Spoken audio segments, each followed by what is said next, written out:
Olá pessoal, tudo bem? Estamos dando continuidade à nossa matéria. A aula de hoje vou falar sobre alguns temas muito importantes de processo do trabalho. Com relação, primeiro, falaremos da revelia no processo do trabalho. Depois falaremos também sobre a desconsideração da personalidade jurídica, o incidente de desconsideração da personalidade jurídica no processo do trabalho. E vou finalizar com um novo instituto também no processo do trabalho, a homologação de acordo extrajudicial, judicialmente. Então fizemos um acordo fora do juiz e pedimos a homologação dentro do procedimento judiciário trabalhista. Tudo isso de acordo com a reforma trabalhista, recente reforma, e vamos falar um pouquinho sobre esses três temas bastante importantes. Primeiro tópico, gente, com relação à revelia no processo do trabalho. Lembra primeiro o que é o Instituto da Revelia. E lá tivemos no processo civil que o Instituto da Revelia nada mais é que revel aquela pessoa que não tem o ânimos de se defender, tá? Então lembra, revelia é quando a pessoa não tem a pretensão de apresentar a defesa no processo, não demonstra processualmente o ânimos de se defender. E nessas situações aqui o artigo 844 da CLT fala como ocorre a revelia no processo do trabalho e também quando não ocorre a revelia no processo do trabalho. Lembrando, se é o ânimos de não se defender, a pessoa é revel, aquela pessoa que não se defende no procedimento instaurado contra si, no processo do trabalho, vale a pena lembrar que a defesa é apresentada onde? Na audiência. Então lembra que a juntada da defesa no processo, diferentemente do processo civil, onde a pessoa é citada para contestar em 15 dias, no processo do trabalho a pessoa recebe uma notificação onde ela é intimada a comparecer em juízo para apresentar sim a sua defesa na maior parte das vezes. Então aqui, com relação aos tipos de audiência, é tema de outra aula, mas lembra que aqui a defesa no processo do trabalho é apresentada na audiência. Então ocorre normalmente a revelia quando a empresa não comparece à audiência, ocorre a revelia quando a empresa vai lá e não apresenta a sua defesa. Então lembrando aqui, primeiras hipóteses de revelia no procedimento do processo do trabalho. E vale a pena falar também o artigo 844, que dispõe: não produz efeito a revelia quando, primeira situação, havendo pluralidades de reclamados, algum deles contestar a ação. Então olha só, a ação é proposta não apenas contra uma empresa, mas várias empresas. Uma delas contestou, aqui podemos não ter o efeito da revelia em favor das demais. É claro que aqui, desde que caiba aqui a defesa de uma para o outro, tem aqui a previsão expressa da não ocorrência da revelia.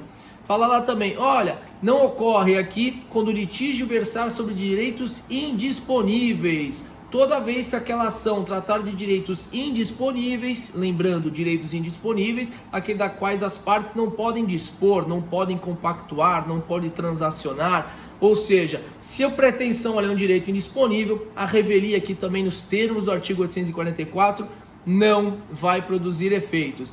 E também fala lá que não ocorre a revelia, hipótese do inciso 3º, quando a petição inicial não estiver acompanhada de um instrumento que a lei considere indispensável à prova do ato. Olha, a lei exige um documento aqui especial para aquela prova, não foi juntado com a inicial, a revelia nesse caso também não terá aplicação, não produzirá efeitos. E lembra que aqui a última hipótese do artigo 844, no inciso 4º, fala lá: as alegações de fato formuladas pelo reclamante forem inverossímeis ou estiverem em contradição com a prova constante dos autos. Então toda vez que aquela alegação do reclamante for algo inverossímil, olha, não dá para acreditar nisso, ou a alegação dele está totalmente contraditória com a prova produzida no próprio processo, o juiz aqui pode afastar o efeito da revelia, mesmo a empresa eventualmente não se defendendo, julgar desfavorável a pretensão do reclamante. Então fica aqui as situações importantes com relação à revelia nos termos do artigo 844. E tem também aqui, gente, tivemos a inclusão do parágrafo 5º com a reforma trabalhista, onde fala assim, ainda que ausente o reclamado, presente o advogado na audiência, serão aceitas a contestação e os documentos eventualmente apresentados. Aqui, antes da reforma trabalhista, antes da alteração legislativa do artigo 844, se eventualmente a pessoa não compareceu, mas o seu advogado estava presente, com procuração, com contestação, o juiz não recebia a contestação porque a presença da parte era o quê? Indispensável. A parte aqui era revel. Nessa situação específica, agora com a reforma, ainda que ausente o reclamado, presente o advogado na audiência, serão aceitas a contestação e os documentos eventualmente apresentados. Aqui penso eu que a reforma veio com muito acerto pelo próprio conceito do Instituto da Revelia. Olha só, gente, se a revelia é o ânimo de não se defender, olha, essa pessoa não foi, atrasou na audiência, mas o advogado está lá, ela contratou o advogado, está com procuração, representando, com a defesa, os documentos, vai ser revel e não junta a defesa? Não tinha cabimento assim, então a reforma que veio para dar aqui um equilíbrio maior no processo. Então aqui nessa situação o juiz vai receber a contestação, o juiz vai receber os documentos e o juiz vai julgar aí, sempre levando em consideração a contestação apresentada e os documentos junto com elas. Então, alterações significativas, questões importantíssimas desse importante instituto da revelia no processo do trabalho que eu queria passar para vocês. Lembrando que na matéria que está no Moodle, em todo o resumo, tem algumas decisões sobre os temas, decisões recentes pós-reforma trabalhista dos tribunais regionais do trabalho no Brasil, em especial do TRT aqui da 2ª região.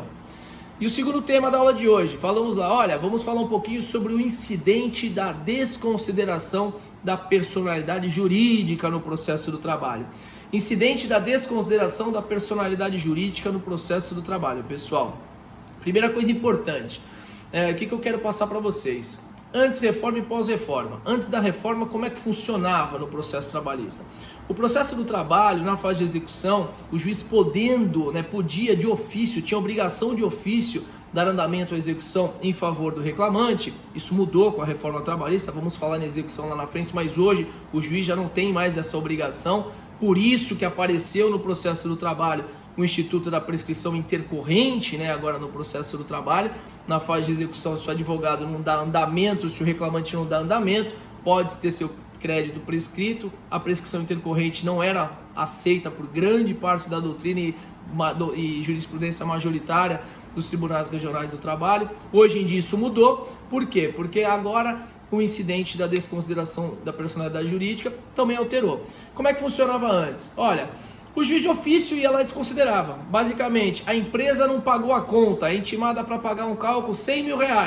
A empresa vai lá, processo é contra a empresa. A empresa vai lá e não paga. O juiz vai lá e fala assim, desconsidera, penhora a conta dos sócios. De ofício, o magistrado ia lá, ele tinha esse poder de desconsiderar a personalidade jurídica e a partir da penhora aí o sócio ia ter que eventualmente embargar a execução, embargar a penhora, arguir excesso de execução, bem de família, inúmeras hipóteses aí que podemos ter no dia a dia na fase executiva no processo do trabalho.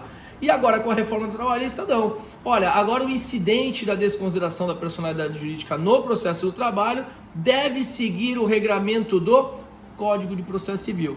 Então o CPC agora, tudo que ocorre lá tem que ser instaurado o incidente de desconsideração, tem que fazer o pedido do incidente, comprovar fraude ou má administração, o juiz abre vista à parte contrária para que a parte contrária possa se defender, e para assim julgar se vai desconsiderar ou não a personalidade jurídica. Ou seja, era muito fácil desconsiderar a personalidade jurídica antes da reforma trabalhista e agora, após a reforma, tem que ser instaurado um incidente nos termos do Código de Processo Civil. Então, o procedimento incidental lá que é necessário, nós vamos ter que fazer aqui também no processo do trabalho, vai ter que fazer um pedido de desconsideração com direito, é claro, ao contraditório, ampla defesa e depois uma decisão do magistrado. Então lembra agora, o incidente de desconsideração da personalidade jurídica é aplicável o Código de Processo Civil aqui no processo do trabalho. Algum ponto importante, esse incidente, gente, lembra que não é apenas a fase de execução que ele vai ocorrer, ele pode ocorrer também durante a fase de conhecimento, mas isso aqui normalmente ocorre na fase de execução. E o que se discute muito? Olha, a decisão que julga incidente, acolhendo ou rejeitando, cabe algum tipo de recurso? Aí veio lá, aqui a gente tem um regramento específico que fala, na fase de cognição não cabe recurso de imediato nos termos do artigo 893 da CLT. Então lembra que aqui que as decisões interlocutórias são irrecorríveis de imediato no processo do trabalho, na fase de conhecimento, na fase de cognição, o juiz acolhendo o incidente, não cabe recurso imediato. Tudo bem? E na fase de execução, como é que fica? Lembra, na fase de execução, tá? Independentemente da garantia do juiz ou não, sendo pedido o incidente da decisão que julga o incidente, cabe um recurso específico do processo do trabalho, um recurso próprio do processo trabalhista, que vamos tratar nas nossas aulas de recurso posteriormente, mas já adianto para vocês, na fase de execução, a decisão que julga acolhe ou rejeita o incidente de desconsideração. Qual o recurso? Agravo de petição, pessoal. Lembra, agravo de petição é um recurso do processo do trabalho que serve para atacar as decisões definitivas na fase de execução. Não apenas as definitivas, tem outras hipóteses de cabimento, mas normalmente, olha, na fase de execução a pessoa embarga a execução, o juiz dá a sentença, sentencia lá, julga os embargos, recurso nos embargos, agravo de petição para o Tribunal Regional do Trabalho. E aqui, agora com a relação de incidente, se o incidente foi pedido na fase de execução e o juiz julgou o incidente de desconsideração da personalidade jurídica, qual o recurso dessa decisão? Que acolheu ou rejeitou? Também o agravo de petição.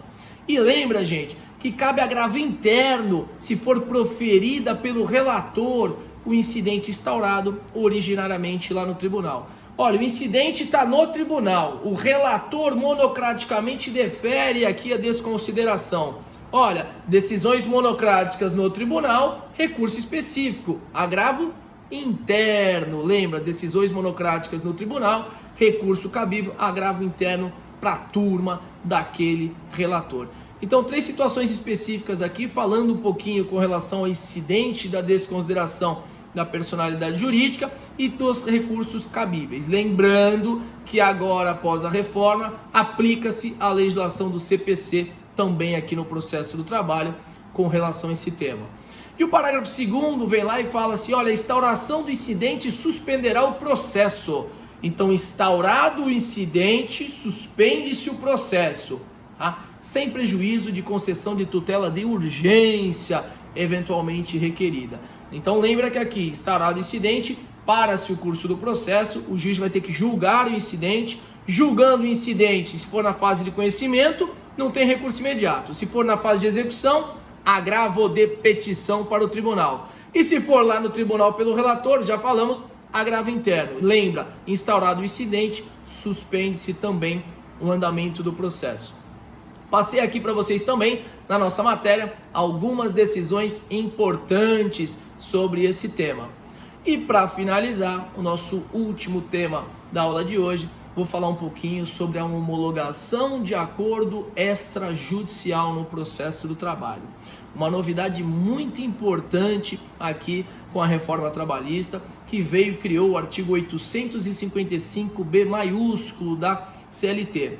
O que seria aqui, gente, a primeira questão, um acordo extrajudicial. Então, um acordo extrajudicial é aquele acordo celebrado entre empresa e empregado fora do processo, tá? Não tem processo, as partes transacionam fora, dispensa o empregado, ele reclama que eu estou devendo horas extras, férias, e fala, vamos fazer um acordo aqui, eu faço um acordo, e vamos lá. Esse acordo teria validade no processo do trabalho? Não é nada, só trabalho como regra até a reforma, esse acordo extrajudicial não tem validade. E veio a reforma e falou, olha, em atenção à conciliação, em atenção a formas alternativas de solução de conflito, em atenção também a desafogar o judiciário com tanta ação, vamos deixar as partes se entenderem e o juízo vai lá e homologa esse acordo extrajudicial. Então veio aqui um instituto chamado homologação de acordo extrajudicial que dá uma maior segurança às partes das transações, em especial às empresas, porque por muitas vezes o que acontecia?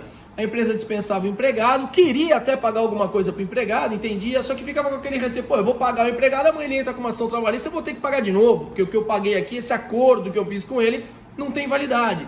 Então veio aqui agora a possibilidade de homologar esse acordo extrajudicial em juízo. O que fala lá o artigo 855B maiúsculo?